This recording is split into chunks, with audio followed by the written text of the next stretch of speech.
चलिए, पॉलिटी यानी कि संविधान के विकास की इस यात्रा में आज हम एक कदम और आगे बढ़ेंगे। कल हमने आपको स्टेट यानी कि राज्य के बारे में पढ़ाया, बहुत विस्तार से पढ़ाया, अच्छे से समझाया। यूपीएससी के क्वेश्चन पेपर हम देख ही रहे हैं, क्वेश्चन कहाँ से आ रहे हैं, किस तरह के आ रहे हैं, पढ़ना तो पड़ेगा।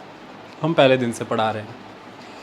आज हम नेशनैलिटी एंड नेशन के बारे में पढ़ेंगे, राष्ट्रीयता और राष्ट्र के बारे में। बहुत ज़रूरी है ये जो बार बार आप सुनते रहते हैं ना कि राष्ट्रवाद, और उस राष्ट्रवाद के आगे कई तरह के शब्द लगा दिए जाते हैं। कभी उसे हिंदू राष्ट्रवाद कहा जाता है, कभी उसे मुस्लिम राष्ट्रवाद कहा जाता है, कभी यहूदियों का अपना राष्ट्रवाद होता है। राष्ट्र के आगे लगे इस वाद को समझने के लिए राष्ट्रीयता और राष्ट्र के बीच के उन सभी अंतर को समझना पड़ेगा। मैंने पिछली बार भी बताया था, जिसको अंतर समझ आ जाता है वही भेद मिटा सकता है। भेद खत्म करने के लिए भेद समझने जरूरी है। समाज में यदि एकता लाना चाहते हैं, उसके लिए समाज में व्याप्त उन भेद को समझिए, अंतर को समझिए। तो आज हम आगे बढ़ेंगे, that is nationality and nation. देखिए, जब हम नेशनैलिटी और नेशन शब्दों का जिक्र करते हैं तो नेशनैलिटी जो है ये एक लैटिन या फिर लातिन भाषा का शब्द है, जिसे हम नेटस कहते हैं। इसका जो एग्जैक्ट डेफिनेटिव मीनिंग है वो है टू बी बॉर्न। अगर इस तरह से लिखें तो टू बी बॉर्न। क्या पता लगता है इससे? टू बी बॉर्न से, टू बी बॉर्न से मतलब ये है कि जन्म, जाति। तो टू बी बॉर्न का मतलब रेशियली कनेक्टेड लोग, यानी कि बाय बर्थ या बाय ब्लड जुड़े हुए लोग, वो होता है नेशन, वो होती है नेशनैलिटी। ऐसा नहीं है, ये चीज़ आज की डेट में एग्जिस्ट नहीं करती है। कोई भी वर्ल्ड लेवल पर अगर आप चले जाएं तो ऐसे स्टेट आज की डेट में एग्जिस्ट नहीं कर रहे हैं, ऐसे नेशन आज एग्जिस्ट नहीं कर रहे हैं जहाँ पर एक ही रेस के लोग रह रहे हों, यानी कि पूरी तरह से रेशियल प्योरिटी आपको मिल जाएगी। ऐसा नहीं है। कई डिफरेंट रेसेस के लोग आज एक नेशन का हिस्सा होते हैं। अब उस एस्पेक्ट पे जाएं तो ये कैसे हुआ? लंबे समय से अब तक इमिग्रेशंस होती रहीं, लोग एक जगह से दूसरी जगह माइग्रेट करते रहे। तो माइग्रेशन इज़ करेक्ट वर्ड, क्योंकि इमिग्रेशन है तो फिर एमिग्रेशन भी होगा। तो माइग्रेशंस होते हैं, इंटरकास्ट इंटर रेस मैरिजेज़ होती हैं। इन सभी प्रक्रियाओं के तहत फिर रेशियल प्योरिटी नहीं बची। तो आज की डेट में कोई एक ऐसा नेशन ढूंढ पाना जिसमें आप रेशियल प्योरिटी देख पाएँ और फिर आप ये कहें कि हाँ देखिए, ये नेशन जिस नेशनैलिटी से बनता है, मैंने लाइन बोली, ये नेशन जिस नेशनैलिटी से बनता है। और हमें ऐसा लगता है नेशन से नेशनैलिटी आती है, लेकिन सही मायने में नेशनैलिटी से नेशन आता है। फिर वहाँ से एक और नेशनैलिटी आती है, वो भी हम आपको समझाएंगे। नेशनैलिटी से नेशन आता है, नेशन से एक और नेशनैलिटी आती है, वो भी समझेंगे। तो आज की डेट में ऐसा कोई नेशन नहीं दिखेगा आपको जो एक ऐसी नेशनैलिटी से आया जो नेशनैलिटी पूरी तरह से रेशियल प्योरिटी पे खड़ी है। बहुतों ने ये करने की कोशिश की है। हिटलर इस विषय में बड़ा प्रसिद्ध भी हुआ था एक समय में, वो बात अलग है, गलत तौर से प्रसिद्ध हुआ था, इनफेमस हुआ था। तो वो क्या चाहता था? वो चाहता था प्योर आर्यन रेस इस्टेब्लिश करना, सही मायने में जिनकी आंखें नीली रहती हैं। तो वो यहूदियों को ख़त्म करता था, कत्ल करता था, ज्यूइश पीपल को। और उसका मानना ये था कि आर्यों की संतानें बचनी चाहिए, प्योर आर्यंस। तो अब ऐसे में वो एक प्योर रेशियल स्टॉक मेंटेन करना चाहता था, और उसके बेस पे एक, इस नेशनैलिटी के बेस पे एक नेशन खड़ा करना चाहता था। वो हो ही नहीं पाया, नॉट पॉसिबल। तो रेशियल प्योरिटी के बेसिस पर आज की डेट में ऐसा कोई नेशन आपको नहीं मिलेगा। मैंने बताया intercaste marriages, inter race marriages और माइग्रेशंस, इन सब की वजह से अब ये नहीं बच पाया। तो फिर यहाँ से ये क्लियर होता है कि जो नेशनैलिटी है वो कोई रेशियल टर्म नहीं है, नेशनैलिटी कोई पॉलिटिकल टर्म भी नहीं है। नेशनैलिटी इंसिडेंटली पॉलिटिकल है, ऐसा नहीं है कि नेशनैलिटी कभी पॉलिटिकल नहीं होगी, वो पॉलिटिकल होगी जब हम उसे उस कॉन्टेक्स्ट में देखेंगे। लेकिन नेशनैलिटी का जो रीजन है, जो उसका एग्जिस्टेंस में आना है, वो ना तो रेशियल है ना पॉलिटिकल है। तो फिर नेशनैलिटी क्या है? राष्ट्रीयता का जन्म बीज कहाँ है?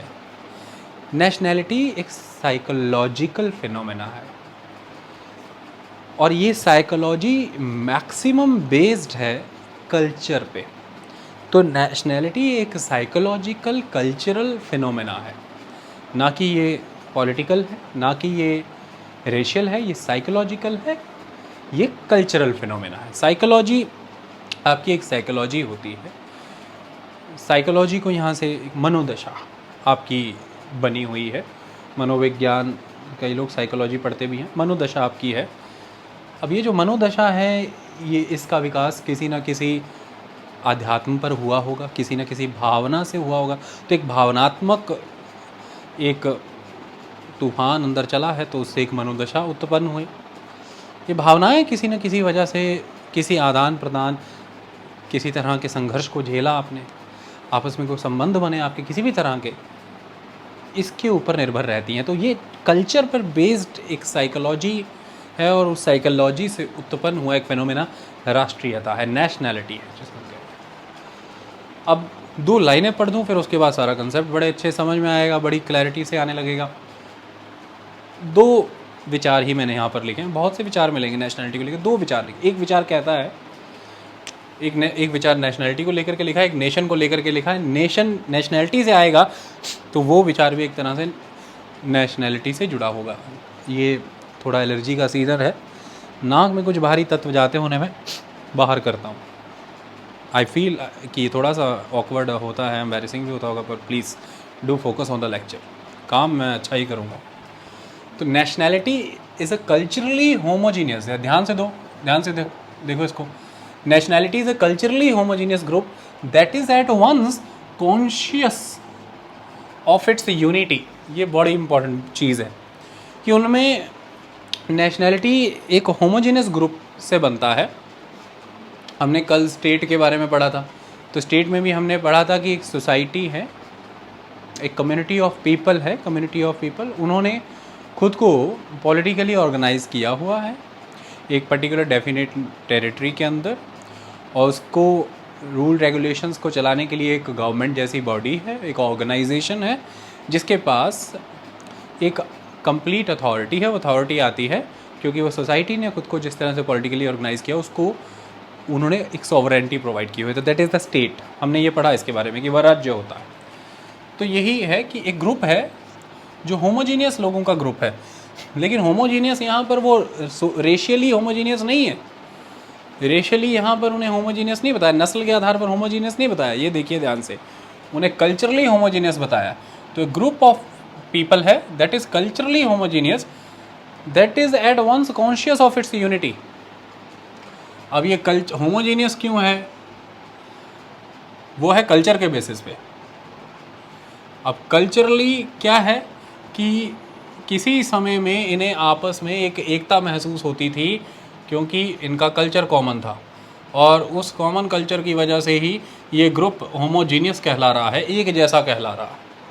समझ में आ गई आपको? मुझको एक एकता सी महसूस हुई किसी दौर में। हम अब अचानक से एक दूसरे के साथ मिले, हमने बातचीत की, हमारी भाषा बड़ी सेम लगी सुनने में एक दूसरे को, हम एक दूसरे के प्रति आकर्षित हुए और हमने बातचीत की। तो हमें अंदाज़ा हुआ कि आज चाहे मैं अमेरिका से हूँ और वो चाहे ऑस्ट्रेलिया से है, लेकिन हम कभी ना कभी एक भी रहे हैं, इसलिए हमारी भाषा एक है। कभी हम भारत में पंजाब में एक रहे, हमारे पुरखे कभी ना कभी एक रहे, एंसेस्टर्स, आज हम में वो भाषा है। तो ये अब क्या हो गया यहाँ पर कि हम दोनों को एक कॉमन एस्पेक्ट फील हुआ एक दूसरे में। तो हम दोनों वो कॉमन एस्पेक्ट फील कर पा रहे हैं कॉमन लैंग्वेज की वजह से, और लैंग्वेज की वजह से हम दोनों में एक कॉमन चीज़ डेवलप हुई। क्या? क्यों? लैंग्वेज पार्ट है कल्चर का, तो हम ये कह रहे हैं कि हमारा कल्चर कॉमन होने की वजह से हम ये कॉमननेस फील कर पा रहे हैं। तो अब जब तीसरा आदमी हमें देखेगा तो हम भाषा के आधार पर उसे होमोजीनस लगेंगे, एक जैसे लगेंगे। वो फ्रेंच बोलता है तो वो यही कहेगा कि बोथ आर पंजाबीज, पंजाबी बोलने वाले पंजाबीज, उसके लिए हम होमोजीनस हो गए। ये भाषा ही हमारी, ये होमोजिनिटी ही हमारी हमको उससे अलग बता रही है, हमको उससे अलग दिखा रही है। समझ आ रही? तो हम भाषा के आधार पर एक हो गए, उसको अब हम भाषा के आधार पर ही अलग दिखने लगे। ये भाषा के आधार पर एक होने का मतलब भाषा कल्चर का पार्ट है, तो कल्चरल कॉमन आस्पेक्ट हमारे में डेवलप हो गया, और उसी कल्चरल कॉमन आस्पेक्ट की वजह से हमें आपस में एक दूसरे को में यूनिटी फील हुई, एकता का असर हुआ, हमें एक भावना आई। कारण क्या है? कि हमारी भाषा सेम थी। तो ये डेफिनेशन कहना चाहिए। Nationality is a culturally homogeneous group that is at once conscious of its unity. कि चलिए आज नहीं है, कभी तो एक थे, या आज भी है, एक हैं। तो एक राइटर इसे हृदय की एकता भी कहता है, हृदय की एकता, the unity of the hearts, that is nationality.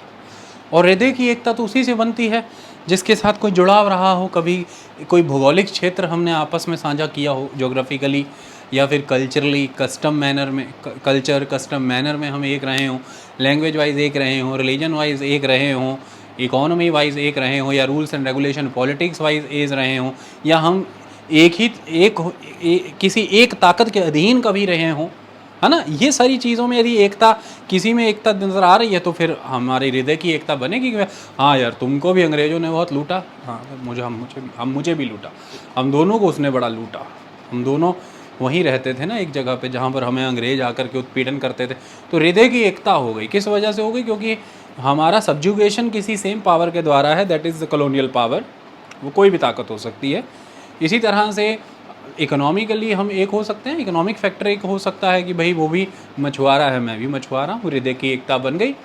अब कोई मछुआरों के अगेंस्ट कोई कुछ कर रहा है तो भाई मुझ में भी भावना उत्पन्न हो गई, और मैं उसे कह रहा हूँ कि नहीं, तू उसका दुश्मन मेरा भी दुश्मन, क्योंकि हम तो मछुआरे हैं।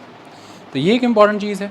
तो मुद्दा ये आ जाता है, बहुत से फैक्टर, जोग्राफिकली आप एक क्षेत्र में रहते हैं तो फिर कल्चर भी सेम होने लग जाएगा, क्योंकि उसी तरह का काम धंधा, पानी, नदियाँ, झील, झरने, पहाड़, भाषा, वार्तालाप वैसा होने लगे तो कल्चर डेवलप हो जाता है एक कॉमन रीजन से, कॉमन टाइप ऑफ कल्चर। तो इस तरह से ये कह रहा है कि nationality is a culturally homogeneous group that is at once conscious of its unity. उनमें एक यूनिटी थी, वो एक यूनिफाइड ग्रुप की तरह थे नेशनैलिटी। आगे जाकर के मैं जूइश पीपल के और भी उदाहरण दूंगा, वो आपको भी समझ आएंगे। नेशन के विषय में क्या कह रहे हैं? Nation may be defined as a body of nationality जैसा ही साउंड करेगा, थोड़ा बढ़ गई अब डेफिनेशन। नेशनैलिटी से नेशन आएगा तो नेशन फिर एक तरह से नेशनैलिटी दिखा रहा है यहाँ पर। समझ लीजिए ये नेशन नेशनैलिटी को ओवरलैप कर रहा है एग्जैक्ट, इसको यहाँ पे समझिए। तो nation may be defined as a body of people. Body of people मतलब ग्रुप, इजी वर्ड है, ग्रुप कर लीजिए आप। Nation may be defined as a body of people who feel themselves to be naturally linked together by certain affinities. मैंने अभी बताया वो लड़का भी पंजाबी बोल रहा था, मैं भी पंजाबी बोल रहा था, है ना। तो हम दोनों को एक दूसरे से एक अफिनिटी फील हुई, किस वजह से? लैंग्वेज की वजह से। तो हमने ये पाया कि हम नेचुरली ही एक दूसरे से लिंक्ड हैं। सो हम दोनों नेचुरली लिंक्ड पा रहे हैं एक दूसरे से खुद को, और कारण क्या है? वो अफिनिटी है एक, और वो अफिनिटी क्या है? That is that language, there will be a certain affinity, वो लैंग्वेज है। तो इसलिए वो कह रहा है कि nation may be defined as a body of people who feel themselves to be naturally linked together by certain affinities. ठीक है। और ये अफिनिटी इतनी स्ट्रांग होती है, ये टाइज इतने स्ट्रांग होते हैं कि ये लोग डिसयूनाइटेड होना पसंद नहीं करते। इनको डिसयूनाइट करिएगा तो इनमें फ्रस्ट्रेशन आएगी, ये संघर्ष करेंगे। और ये अफिनिटी इतनी स्ट्रांग होती है कि जो इस अफिनिटी से अफिनिटी ना रखता हो, जिसके टाइज इस टाइज से ना जुड़े हों, तो ये लोग उसकी सब्जुगेशन में भी आना नहीं पसंद करते। तो ना तो ये डिसयूनाइटेड होना पसंद करते हैं, और इतनी अफिनिटी है, इतनी टाइज इनके स्ट्रांग हैं, इतने लिंक्ड हैं, ये इतनी अच्छी अफिनिटी है कि ये इकट्ठे रहना चाहते हैं, they want to live together. और अगर इन पर कोई ऐसा ग्रुप आकर के या कोई ऐसा आदमी आकर के रूल करना चाहे, इनको सब्जुगेट करना चाहे, जो इनसे कोई टाई नहीं रखता है, इन पर शासन करना चाहे, तो ये उसका शासन बर्दाश्त नहीं कर सकते। आपको याद होगा बंगाल का विभाजन 1905 लॉर्ड कर्जन के द्वारा किया गया। क्या हुआ? बंगाल का विभाजन होने से क्या हुआ? फिर बंग भंग मूवमेंट हो गई, स्वदेशी मूवमेंट जिसको कहते हैं कि बंग भंग क्यों किया बे, इसको बांटा क्यों तूने? तो मूवमेंट हो गई, स्वदेशी मूवमेंट हो गई। बंगाल ईस्ट और बंगाल वेस्ट आपस में रीयूनाइट होने के लिए मूवमेंट करने लगा। कारण क्या था? बंगाल ईस्ट बंगाल वेस्ट में बांग्ला भाषा बोलने वाले लोग जो हैं, तो सेम लैंग्वेज हो गई, चाहे बंगाली हो चाहे हिंदू हो या मुस्लिम हो, भाषा बांग्ला बोल रहे हैं। समझ रहे बात को? तो बांग्ला भाषा बोल रहे हैं, रिलीजन यहाँ पर चाहे हिंदू हो चाहे मुस्लिम हो, लेकिन भाषा उनकी कॉमन हो जा रही है, ये चीज़ है। फिर अगर एग्रीकल्चर पर्पस से वाइज देखें तो सिमिलैरिटीज़ पाई जा रही हैं, ये एक और चीज़ है। क्लाइमेटिक रीजन वाइज देखें तो सिमिलैरिटी पाई जा रही है, एक और चीज़ है। तो कुल मिलाकर अगर हिस्ट्री देखें, ट्रेडिशन देखें उनका, तो सिमिलर पाया जा रहा है, ये एक और चीज़ है। तो कुल मिलाकर के वो आपस में एक नेशनैलिटी के तौर पर एग्जिस्ट कर रहे थे, जिस समय में इंडिया नेशन भी नहीं हुआ। बात समझ में आ रही? जिस समय में इंडिया नेशन भी नहीं हुआ, स्टेट तो था ही नहीं, है ना। स्टेट कब बनता है? जब चारों एलिमेंट आ जाए। पहला एलिमेंट पॉपुलेशन, दूसरा एलिमेंट टेरिटरी आनी चाहिए, एक डेफिनेट टेरिटरी होनी चाहिए, तीसरा एलिमेंट गवर्नमेंट और चौथा एलिमेंट सॉवरेनिटी। तो 1947 से पहले क्या क्या था? 1947 से पहले अपने पास पॉपुलेशन तो थी इंडिया में, सही बात है, और डेफिनेट टेरिटरी भी थी इंडिया की, ये भी सही बात है, गवर्नमेंट भी थी ब्रिटिशर्स की, ये भी सही बात है। लेकिन मुद्दा ये है कि जो इंडियंस थे उनके पास सॉवरेनिटी नहीं थी, यानी कि जो इंडिया है उस समय में कॉलोनियल स्टेट था, इंडियन स्टेट नहीं था, क्योंकि जो सॉवरेनिटी थी वो ब्रिटिश स्टेट के पास थी। तो इंडिया को उस समय में आप स्टेट नहीं कह सकते, अगर कहना है तो कॉलोनियल स्टेट कह सकते हैं। इंडिया एक कॉलोनी था, क्योंकि सॉवरेनिटी ब्रिटिश गवर्नमेंट के पास थी और वो ब्रिटिश स्टेट में थी, जो ब्रिटेन में था, जो यूनाइटेड किंगडम वहाँ पर एग्जिस्ट कर रहा था, और वही सॉवरेनिटी वहाँ से एक्सटेंड होकर के इंडिया तक आ रही थी, क्योंकि इसको उन्होंने अपने एम्पायर का पार्ट बना लिया था। तो कॉलोनियल स्टेट के तौर पर था, इंडिया एक स्टेट नहीं था। हालांकि पॉपुलेशन भी थी, गवर्नमेंट भी थी और टेरिटरी भी थी। लेकिन 1947 के बाद देश आज़ाद हुआ और फिर 1950 में जब आपने अपना कॉन्स्टिट्यूशन एनफोर्स कर दिया कंट्री पे, तो सॉवरेन हो गया इंडिया, सॉवरेनिटी हो आ गई, स्टेट एग्जिस्टेंस में आ गया, इंडियन स्टेट। आई बात समझ में? तो अब यहीं पर चीज़ है कि बंग भंग हुआ, क्योंकि जो उस समय में नेशनैलिटी है बंगाल की, वह नेशनैलिटी ये एक्सेप्ट ही नहीं कर रही कि बंगाल को डिवाइड किया जाए, बंगाल को तोड़ा जाए। और वो किस बात से नाराज़ हैं? वो नाराज़ हैं कि जो हमसे कल्चरली, जो हमसे नेशनैलिटी का टाई ही नहीं रखता, वो हम पर शासन करने आ रहा है। That is Curzon, that is Britain, first aspect. और सेकंड आस्पेक्ट मैंने बताया, अफिनिटी इतनी स्ट्रांग होती है कि ये एक साथ रहना पसंद करते हैं, ये डिसयूनाइटेड नहीं होना चाहते। बंग भंग मूवमेंट में मैं देखा डिसयूनाइटेड नहीं होना चाहते। आप कहेंगे कि सारे लोग थोड़ी ना थे यूनिटी के पक्ष में, कुछ लोग तो डिसयूनाइट होना चाहते थे। बंगाल के क्षेत्र के कुछ मुस्लिम ग्रुप ऐसे थे जो डिसयूनाइट होना चाहते थे, तभी आगे जाकर के फिर मुस्लिम लीग भी बनी। ये बात भी करेक्ट है। अब उनको भी मान लीजिए कि वो भी एक लार्जर नेशनैलिटी में एक सब नेशनैलिटी फॉर्म कर रहे थे, फिर वो इस लार्जर नेशनैलिटी के साथ अफिनिटी नहीं रख रहे थे, उनकी अपनी अफिनिटी थी। आई बात समझ में? इसको फिर समझाएंगे आगे जाकर के जब इंडिया एज अ नेशन के बारे में बात करेंगे। तो ये यहाँ पर समझाना चाह रहे हैं कि दैट इज़ अ नेशनैलिटी। अभी आगे आगे जब डिफरेंस करेंगे नेशन एंड नेशनैलिटी का, तब और अच्छे समझ आएगा। लेकिन ये बात तो स्थापित है कि नेशनैलिटी एक साइकोलॉजिकल, एक कल्चरल एस्पेक्ट है, नेशनैलिटी एक पॉलिटिकल और रेशियल एस्पेक्ट नहीं है। मेनली एक तरह का ये कल्चरल एस्पेक्ट है, जिसमें एक कॉन्शियस ऑफ यूनिटी बहुत इंपॉर्टेंट रोल प्ले कर रहा है, दैट इज़ नेशनैलिटी, राष्ट्रीयता। ओके, बड़ी बारीकी समझा करो, इस पे पेपर बहुत आ रहा है। हमारे पहले लेक्चर जो एनसीईआरटी के हमने डाले हैं, एनसीईआरटी के चैप्टर देखकर गच्चा खा जाते हो, बात ऐसी नहीं है। उसके अंदर हमारी व्याख्या है, और बात व्याख्या की होती है, बात इंटरप्रिटेशन की होती है। ग्रंथ किसी के लिए ग्रंथ है यदि व्याख्या आती, वरना वो पोथी है, उसका कोई लाभ नहीं। चलो अब बात करते हैं distinction between nation and nationality. Nation nationality के बीच में जब डिस्टिंक्शन देखो तो कहानी सारी समझ में आ जाएगी। मैंने छोटे छोटे लिखे हैं, ये है बड़े बड़े, ले छोटे छोटे हैं, बड़े बड़े मैं एक्सप्लेन कर देता हूँ। पहला है nationality is a cultural term and nation gives, ये क्या एंड क्यों लिखा है भाई, एन लिखना चाहिए था। Nation gives an idea of organization, है ना। तो यहाँ पर अपन लिख सकते हैं पॉलिटिकल टर्म, ऐसा लिख सकते हैं, कोई दिक्कत की बात नहीं। ये जैसे कल्चरल टर्म है, इसको अपन पॉलिटिकल टर्म लिख सकते हैं। हालांकि ये एक्सक्लूसिवली पॉलिटिकल नहीं है, ये इंसिडेंटली कल्चरल है, और ये जो नेशनैलिटी है ये इंसिडेंटली पॉलिटिकल है। ओवरऑल नेशन को देखेंगे लार्जर एस्पेक्ट में तो नेशन एक साइकोलॉजिकल, पहला एस्पेक्ट एक साइकोलॉजिकल, एक पॉलिटिकल और एक तरह का कल्चरल, ये सारे एस्पेक्ट से मिल करके नेशन एग्जिस्टेंस में आता है। ये सारे एस्पेक्ट उसमें कवर होते हैं। Nationality is a cultural term, psychological. देखिए कल्चरल टर्म यहाँ पर इसलिए कह के पुकारा जा रहा है कि एक साइकोलॉजी डेवलप हो जाती है लोगों की due to their common religion, language, custom, culture, manner, their common history, their common economy, their common subjugation, their common politics, यानी कि common rules and regulations, laws. इन सब रीजंस की वजह से उनकी एक साइकोलॉजी डेवलप हो जाती है। साइकोलॉजी का मतलब कि उनमें एक हृदय की एकता उत्पन्न हो जाती है, और जो कि सारी तरह से अभी मैंने बताया कल्चर पर बेस्ड है। तो इसकी वजह से वो एक नेशनैलिटी के तौर पर खुद को महसूस करते हैं। तो नेशनैलिटी एक सेंटीमेंट है, नेशनैलिटी एक भावना है, एक हृदय की एकता का विचार है, एक आध्यात्म है। यह नेशनैलिटी है, यह राष्ट्रीयता है, यह पहली एस्पेक्ट।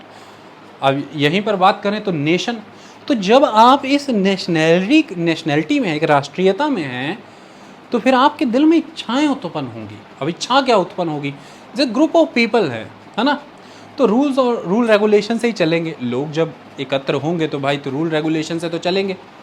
रूल रेगुलेशन से चलने के लिए उसी ग्रुप को, उस कम्युनिटी को खुद को ऑर्गेनाइज करना पड़ता है। किस वे में, पॉलिटिकली ऑर्गेनाइज करना पड़ता है। तो कम्युनिटी खुद को पॉलिटिकली ऑर्गेनाइज करती है, तभी रूल रेगुलेशन से चल पाएगी, क्योंकि कोई ना कोई ऑर्गेनाइजेशन खड़ी होगी, कोई गवर्निंग बॉडी होगी, वही रूल्स एंड रेगुलेशंस को बनाएगी भी, फिर क्रियान्वित करेगी और फिर उनकी पालना करवाएगी, इन्फोर्स करेगी, है ना। पहले बनाना जरूरी है, लॉ मेकिंग, फिर उसका एप्लीकेशन करना जरूरी, एग्जीक्यूशन जिसे कहते हैं, और फिर उसको एनफोर्स करना जरूरी। ये सारे तरीके रहते हैं ना। तो अब अल्टीमेटली जो कम्युनिटी है वो खुद को पॉलिटिकली ऑर्गेनाइज करने की कोशिश करती है। तो जो नेशनैलिटी है, जो राष्ट्रीयता है, वो तो लोगों से ही है ना भाई। ग्रुप ऑफ पीपल तो बार बार वर्ड आ ही रहा है, homogeneous group, body of people, तो इनको तो नहीं भाई कहीं उड़ा सकते। लोग ही नहीं है तो राष्ट्रीयता कहाँ से। एक भूमि का भाग है अंटार्कटिका, ज़मीन तो बहुत है, राष्ट्रीयता थोड़ी ना है, नहीं है, लोग नहीं है वहाँ पे, तो राष्ट्रीयता होनी बहुत ज़रूरी है। तो राष्ट्रीयता जब है वो लोगों में ही है, तो वो लोग यदि खुद को फिर राजनीतिक तौर पर एकत्रित करना चाहते हैं, एक राजनीतिक इकाई में खुद को गठित कर लेना चाहते हैं, संगठित कर लेना चाहते हैं, यानी कि ये जो नेशनैलिटी से ओतप्रोत लोग हैं, इनमें इच्छा उत्पन्न हुई कि अब हम खुद को पॉलिटिकली ऑर्गेनाइज करें, खुद को स्वतंत्र रूप में स्थापित करने के लिए, या आने वाले किसी समय में स्वतंत्रता हासिल करने के लिए एक क्षेत्र में खुद को स्थापित करेंगे। तो इस इच्छा के तहत, इस सोच के तहत फिर राष्ट्र उत्पन्न हो जाता है, नेशन उत्पन्न हो जाता है। यानी कि अगर आप नेशन की बात करें तो नेशन ये है, नेशन को यूँ ऐसे कह सकते हैं, nationality is a culturally homogeneous group, it is a sentiment, it is a भावना, इट इज़ आध्यात्म, इट इज़ अ विचार, हृदय की एकता। और इनमें फिर भावना उत्पन्न हुई कि खुद को पॉलिटिकली ऑर्गेनाइज करें, या तो स्वतंत्र हों, या आने वाले समय में स्वतंत्रता की इच्छा रखते हुए खुद को पॉलिटिकली ऑर्गेनाइज करें, कोई एक क्षेत्र में खुद को स्थापित करके स्वतंत्रता की उद्घोषणा कर देंगे। इस भावना के साथ जब ये काम करें तो फिर नेशन क्या है, इस सेंटीमेंट का आउटकम है। If nationality is sentiment, then nation is an organization. If nationality gives an idea of sentiment, then nation gives an idea of organization. तो nation, what is nation? Nation is people organized. Nation is people organized. When people organized, it is nation. देखो, when people unite, है ना, when people doing collectively something, it is unity, it is collectiveness. When people organized, it is a kind of somewhere political term. So when people, what is nation? People organized. ये चीज़। तो जब बात आ रही nationality की, उसमें unity होना must है, they feel unity between them. लेकिन जब when we talk about when people organized, nation is what is people, what is nation, that is people organized, and when they organize, what they feel oneness. So nation belongs to the oneness, एक रूपता का आभास होने लगेगा, oneness, ये एक important चीज़ है। ये oneness है that will unite the people. In the nationality there is unity, there must be unity, एक unity है, हृदय की एक एकता है। इस हृदय की एकता के साथ आप सब एकत्रित ही रहेंगे, ये किसने कहा भाई? मैं और वो पंजाबी बोल रहे थे दोनों, हम में एक हृदय की एकता तो थी, है ना। अब मुद्दा ये है कि वो तो चला जाएगा यहाँ से कहीं और, मैं चला जाऊँगा कहीं यहाँ से और। मुद्दा यहाँ पर ये आ जाता है कि हम दोनों को इस हृदय की एकता के तहत एकत्रित भी तो करके रखना जरूरी है ना भाई। उसके लिए हम दोनों को एक वननेस तो फील होनी चाहिए ना। वो वननेस, वो एकता प्रदान, एकत्रित करके रखने का काम, दैट यूनाइटेड एस्पेक्ट, कि लोगों को यूनाइटेड फॉर्म में रखना, वननेस का एस्पेक्ट आना, इसके लिए पीपल मस्ट ऑर्गेनाइज।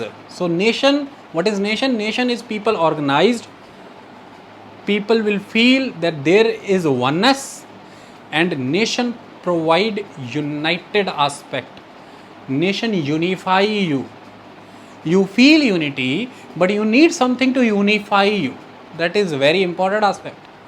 आप में एकता तो महसूस हो रही है, आपको एकता महसूस है कि मैं ये और इसकी आगे वो, अपन तीनों एक बाइक पे जाना चाहते हैं, ये तो एकता, तो हृदय की एकता तो है, इच्छा तो बड़ी प्रबल है, लेकिन तीनों को एकता प्रदान करने का काम जो वहाँ पर यूनिफाई करने का काम जो करेगा, तीनों को एकत्र करने का काम करेगा, वो मोटरसाइकिल करेगा।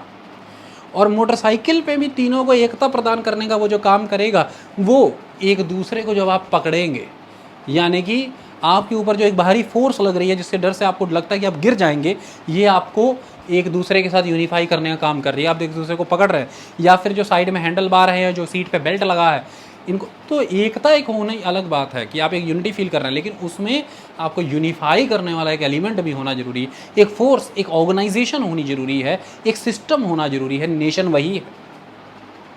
नेशन आपको यूनाइटेड करता है, नेशन आपको यूनिफाई करता है। नेशन वो है जहाँ पीपल संगठित हैं, the people organized, the nation है। नेशन वननेस प्रोवाइड करता है। तो नेशनैलिटी एक सेंटीमेंट, एक भावना है, एक इच्छा है, जिससे उत्पन्न होगा एक राष्ट्र जो कि एक संगठन है। तो जहाँ पर नेशनैलिटी सेंटीमेंट दे रही है, जहाँ पर नेशनैलिटी मुझे इच्छा दे रही है, एक भावना दे रही है कि मुझे एक बाग चाहिए, एक बगिया चाहिए, एक बागीचा चाहिए, ये हमारा सेंटीमेंट है। लेकिन वहीं पर जल का पिछा हुआ तंत्र, वह भूमि, और उस भूमि पर जब माली काम करेगा, ये सारा जो एक ऑर्गेनाइजेशन है, ये मुझे राष्ट्र दे रहा है। तो नेशनैलिटी सेंटीमेंट देती है, उस सेंटीमेंट को सत्यता प्रदान करने का कार्य फिर एक संगठन करता है, एक ऑर्गेनाइजेशन करता है, जो कि उस सेंटीमेंट पर बेस्ड होता है। दैट इज तो नेशन नेशनैलिटी का ये अंतर हमने आपको समझाया पहले पॉइंट के वाया। तो फिर यहाँ पर किसने कहा कि नेशनैलिटी हमेशा कल्चरल रहेगी, वो पॉलिटिकल नहीं होगी? होगी ना। नेशनैलिटी से नेशन जन्मा, तो नेशनैलिटी कल्चरल तो थी, साइकोलॉजिकल थी, लेकिन अब जब वो नेशनैलिटी खुद हृदय की एकता जब खुद को एकत्र करके आगे बढ़ना चाहेगी, एक स्वतंत्र भाव से आगे चलना चाहेगी, तो फिर वो करेगी ना खुद को पॉलिटिकली ऑर्गेनाइज, तो इंसिडेंटली पॉलिटिकल हुई। इसी तरह से नेशन पॉलिटिकल है क्योंकि वो ऑर्गेनाइजेशन है। लेकिन ऑर्गेनाइजेशन क्यों चल रही है मेरे भाई? क्योंकि सभी लोगों की स्वामी भक्ति उस ऑर्गेनाइजेशन के प्रति है। वो क्यों है? क्योंकि सभी लोगों में हृदय की एकता थी, क्योंकि सभी लोगों की वो एकता भाषा, संस्कृति, धर्म, क्षेत्र, अर्थव्यवस्था, कानून व्यवस्था, इन सब चीज़ों से आई। इसीलिए वो उस ऑर्गेनाइजेशन को बना भी रहे थे और उस ऑर्गेनाइजेशन के नियमों के तहत चलेंगे भी, उस ऑर्गेनाइजेशन को ओबे करेंगे। तो ये क्यों हुआ? क्योंकि कल्चर है उनमें, वो होमोजीनियस ग्रुप हैं, तो फिर यहाँ पर नेशन कल्चरल हो गया, इंसिडेंटली कल्चरल है। तो नेशन पॉलिटिकल है, इंसिडेंटली कल्चरल है, लेकिन नेशनैलिटी कल्चरल है, इंसिडेंटली पॉलिटिकल है। ये एक आस्पेक्ट। अब बताओ कितना मज़ा आया। अब क्वेश्चन कैसे रह जाएगा तुमसे? आ जाने दो statement, nation is political body incidentally cultural, yes, and nationality is cultural aspect incidentally political, yes.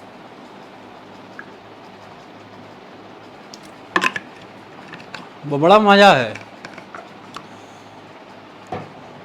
ये पॉलिटिकल साइंस को आर्ट्स का सब्जेक्ट पे कह करके हवा में उड़ा देना सॉल्यूशन नहीं है। विज्ञान है, क्योंकि ये विशिष्ट ज्ञान है। स्टेट, अगला लाइन कह रहा है स्टेट मे और मे नॉट को एग्जिस्ट विद नेशनैलिटी। हाँ, ये बहुत ज़बरदस्त चीज़ है। अब अपन अक्सर कंफ्यूज कर लेते हैं कि कोई एक स्टेट है, एक state, India is a state, Indian state, तो कोई एक स्टेट है तो उसमें फिर एक ही नेशनैलिटी होगी। नहीं, ऐसा बिल्कुल भी नहीं है, ये बिल्कुल गलत कंसेप्ट है। कैसे?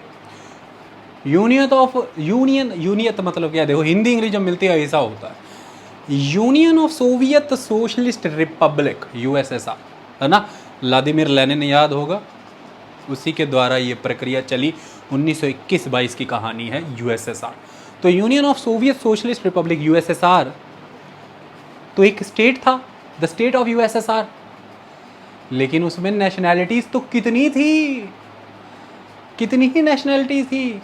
लैटवियन people, Lithuanian, Estonian, Kazakh, the Kyrgyz, the Turks, Turkmenis, the Uzbek, the Afghans. The thing is कि कितनी ही चीज़ें। अब अफ़गानिस्तान आप कहेंगे, अफगान्स जो उन क्षेत्रों में फॉल करते थे, तो कितनी ही सारी नेशनैलिटीज़ आ रही हैं उसके अंदर, लेकिन स्टेट तो एक ही था, यूएसएसआर। अब बात समझ में आ रही है ना? State, nationality, nation. तो एक लाइन बोलता हूँ, ध्यान से सुनना, अच्छे से समझना। Nationality plus state is equal to nation. Nationality, राष्ट्रीयता प्लस राज्य इज इक्वल टू राष्ट्र। समझ आ जाएगा, आगे भी समझ आ जाएगा, टेंशन मत लेना, आगे समझा दो। अब ये कंसेप्ट समझ में आया? लेकिन तो यहाँ पर ये कह रहा है कि एक नेशनैलिटी, एक स्टेट में एक ही नेशनैलिटी होगी, ऐसा तो बिल्कुल नहीं है। स्टेट एक था, नेशनैलिटी तो कई सारी थी। और ये भी नहीं है कि एक नेशनैलिटी एक स्टेट तक ही सीमित होती है। जैसे एक स्टेट में एक ही नेशनैलिटी नहीं है, कई सारी नेशनैलिटी हो सकती है, वैसे एक नेशनैलिटी भी तो कई स्टेटों तक जा सकती है ना यार। जैसे the Korean nationality, the Korea people, the Koreans, 2 state में है, the South Korea and the North Korea. Simple, people are Koreans. Korean peninsula में जाइए, कोरियन पेनिनसुला में जाइए, वहाँ पर क्या है, 38 पैरेलल जो डिवाइड कर रही है उनको। और वहाँ पर जाएंगे तो क्या मिलेगा आपको कि south Korea, north Korea, state तो 2 बन गए, है ना। North Korea Pyongyang, south Korea Seoul, capital 2 अलग अलग, 2 स्टेट मिल गए आपको, लेकिन नेशनैलिटी तो एक ही है, लोग तो कोरियन ही है। सिंपल। तो एक नेशनैलिटी 2 स्टेट तक जा सकती है, और एक स्टेट यूएसएसआर में कई नेशनैलिटी हो सकती हैं। यही सिंपल सी गेम है। चलिए आगे समझ लेते हैं, ये कंसेप्ट और अच्छे समझ आ जाएगा। Nation constitutes the largest part of population, but sorry, ये तुम्हारा बताया ही नहीं यार। नेशनैलिटी प्रीसीड्स डबल ही आएगा। नेशनैलिटी प्रीसीड्स नेशन, मैंने अभी तो बताया। नेशन और नेशनैलिटी एक नहीं हो सकते। देखो ये क्यों बताया जा रहा है, लोग अक्सर गलतियां करते हैं, नेशनैलिटी और नेशन को एक बता देते हैं, इंटरचेंजेबली यूज़ कर लेते हैं, अदल बदल में ही यूज़ कर लेते हैं कि वहाँ वो एक ही तो बात है, नेशन नेशनैलिटी की तो बात है। ना ना ना ना, ऐसी बात नहीं है। वो बात अलग है कि जब आप फार्म भरते हैं, फार्म को फॉर्म भी कह देते हैं यार। तुमको मैंने कितनी बार बताया कि मतलब इतना कर लिया करो। तो जब हम फार्म भरते हैं, वो फार्म में अपन क्या भरते हैं, नेशनैलिटी पूछी जाती है तो अपन एकदम से लिख देते हैं इंडियन, है ना। अपन थोड़ा लिखते हैं पंजाबीज, महाराष्ट्रियंस, गुजरातीज, तमिलियंस, कन्नड़, मलयालम, उड़िया, तेलुगु, ऐसा नहीं लिखते ना। अपन इंडिया लिखते हैं। वो मैंने बताया था ना, नेशनैलिटी से नेशन आता है, नेशन से नेशनैलिटी आती है। ये वो वाली नेशनैलिटी भरते हैं अपन, इंडियन। वो भी समझ आ जाएगा कंसेप्ट। अब देखो, तो ये तो सिद्ध है कि नेशन नेशनैलिटी एक क्यों एक नहीं है, क्योंकि नेशनैलिटी का जन्म पहले हुआ, उससे नेशन जन्मा। आई बात समझ में? ये कैसे हुआ? देखिए, कुछ विद्वान ये कहते हैं कि नेशनैलिटी से उन कैरेक्टरिस्टिक्स और उन सिग्निफिकेंसेस, उन कैरेक्टरिस्टिक्स और उन सिद्धांतों का पता लगता है जिन पर हमें राष्ट्र आधारित करना है। यानी कि नेशनैलिटी से हमें वो कैरेक्टर और उन प्रिंसिपल्स को आइडेंटिफाई करने में मदद मिलती है जिन कैरेक्टर और प्रिंसिपल पर बेस्ड हमारा नेशन होगा। जैसे उदाहरण के तौर पर चलते हैं, देखो ज्यूइश लोगों की बात करते हैं, ठीक है। अब ज्यूइश लोगों के पास जब कोई नेशन नहीं था, वो तब भी ज्यूइश नेशनैलिटी थे। ज्यूइश तो ज्यूइश ही थे ना, पूरे विश्व भर में फैले हुए थे ज्यूइश के तौर पर। तो उनकी एक नेशनैलिटी, ज्यूइश नेशनैलिटी एग्जिस्ट कर रही है। लेकिन बाद में इजराइल स्टेट तो बाद में बना, तो ज्यूइश नेशन बाद में बना। ज्यूइश नेशनैलिटी पहले थी, लेकिन उस ज्यूइश नेशनैलिटी उन लोगों की जो हृदय की एकता थी, उसके आधार पर उन्होंने कुछ सिद्धांत विकसित किए, उन्होंने कुछ गुण विकसित किए, कुछ कैरेक्टर्स विकसित किए, और इन्हीं कैरेक्टरिस्टिक्स और इन्हीं प्रिंसिपल पर बेस्ड फिर उन्होंने एक समय में जा करके इजराइल नेशन बनाया। बात समझ में आ गई? उन कैरेक्टरिस्टिक्स, उन प्रिंसिपल्स में ये चीज़ निहित होगी कि जब हमें हमारा होमलैंड मिलेगा, यानी कि जब हमें हमारा इजराइल नेशन मिलेगा, तो भाई हम फिर उसमें और किसी को नहीं रहने देंगे। तो उसी की लड़ाई चल रही है अरेबियंस के साथ, पैलेस्तीनियंस, द मुस्लिम्स। इजराइलीज नहीं एकोमोडेट कर रहे, ज्यूइश पीपल नहीं एकोमोडेट कर रहे हैं, उनको नहीं चलेगा। तो कहते भाई चलिए, तो एवरी डे आप क्या सुन रहे हैं? The Gaza strip and the Golan Heights, that's it. वो क्या है? The conflict between the Israelis and the Palestinians. Because जो ज्यूइश पीपल एक नेशनैलिटी के तौर पर जब दर दर भटक रहे थे, कोई एक रूपता उन्होंने महसूस की, एक वननेस उन्होंने फील की, एक हृदय की एकता उनमें थी।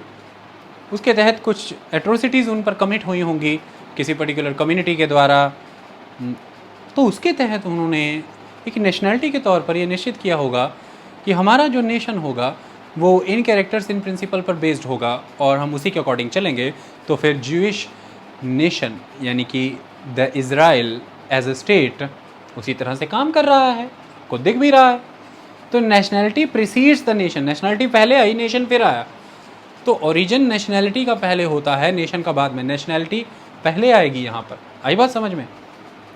देखिए, नेशनैलिटी को आप कुछ इस तरह से भी समझ सकते हैं कि जैसे ह्यूमन का जन्म हो जाता है, सोसाइटी आ जाती है। मानव जन्म हुआ नहीं, समाज उत्पन्न हो गया। तो ह्यूमन का बर्थ के साथ ही सोसाइटी आती। सोसाइटी इज इंस्टिंक्ट, है ना। वी कैन से सोसाइटी एक नेचुरल डेवलपमेंट है, एक इंस्टिंक्ट है। और जैसे ही सोसाइटी आएगी, the group of the people आएगा, तो सोसाइटी जो बनी है भैया, उसमें कुछ अफिनिटीज तो होंगी ना, तभी तो एक समाज बना। उसके विपरीत एक और समाज बना, एक तीसरा, चौथा, पांचवा, कितने समाज बने। समाज में फिर क्या बना बाद में, आपको पता ही है, भेद बना, समाज के भीतर भी बाहर भी। तो समाज एक बना है, तो उसमें तो कुछ तो अफिनिटी होगी। उस अफिनिटी के भी वजह से वो समाज एग्जिस्टेंस में आया है। कुछ इंटर रिलेशंस हैं, एक सिस्टम है समाज अपने आप में। Society is a system of inter relationships. तो ये जो समाज एग्जिस्टेंस में आ रहा है, ये एक नेशनैलिटी का रूप ले जाएगा। That's it. तो अल्टीमेटली फिर इनको ज़रूरत जब पड़ती है कि अब हम समाज में परिवर्तित हो गए हैं, अब हमारी में एक हृदय की एकता है, एक नेशनैलिटी के तौर पर हम एग्जिस्ट करने लगे हैं, तो अब हमें एक संस्था चाहिए, एक हमें खुद को पॉलिटिकली ऑर्गेनाइज करना चाहिए, पॉलिटिकल कम्युनिटी के तौर पर आना चाहिए। फिर धीरे धीरे नेशन एंड स्टेट, इन चीज़ों का जन्म होने लग जाता है। तो नेशनैलिटी प्लस स्टेट, नेशन, मैंने बताया मानव आया, मानव से आते ही समाज आ गया, समाज आया तो मतलब नेशनैलिटी आ गई। नेशनैलिटी आई तो मतलब समाज जब आया, उसने खुद को कम्युनिटी में ऑर्गेनाइज़ किया, तो उसने देखा हमें एक पॉलिटिकल कम्युनिटी की तरह रहना पड़ेगा, क्योंकि फिर समाज में सब रह रहे हैं तो फिर कई नेगेटिव थॉट्स भी होंगे, रिसोर्सेज को शेयर करने को लेकर के कई तरह के प्रबंध करने होंगे, व्यवस्था करनी पड़ेगी, उसके लिए संस्था बनानी पड़ेगी, मैंने बताया नियम कानून बनाने पड़ेंगे, तो उसके लिए गवर्निंग बॉडी भी बनानी पड़ेगी। गवर्निंग बॉडी का कोई फ़ायदा ही नहीं है जब तक उसमें हम शक्तियाँ स्थापित ना करें, एक सॉवरेनिटी प्रोवाइड ना करें, और वो एक अथॉरिटी से आएगी, तो अथॉरिटी ऑफ द स्टेट जो हमने इमेजिन की। तो कुल मिलाकर के नेशनैलिटी और से एक स्टेट आया, नेशनैलिटी और स्टेट मिल करके वो जो आपका एक स्थापित हुआ एक भूभाग जो आपने ऑक्यूपाई किया हुआ है, जिस क्षेत्र को आपने ऑक्यूपाई किया है, वहाँ पर आप रह रहे हैं, आपके कॉमन कल्चर, कस्टम, मैनर हैं, आपकी हिस्ट्री आपके कॉमन है, आपके फ्यूचर को लेके एस्पिरेशंस कॉमन हो सकते हैं, आपकी इकोनॉमी कॉमन है।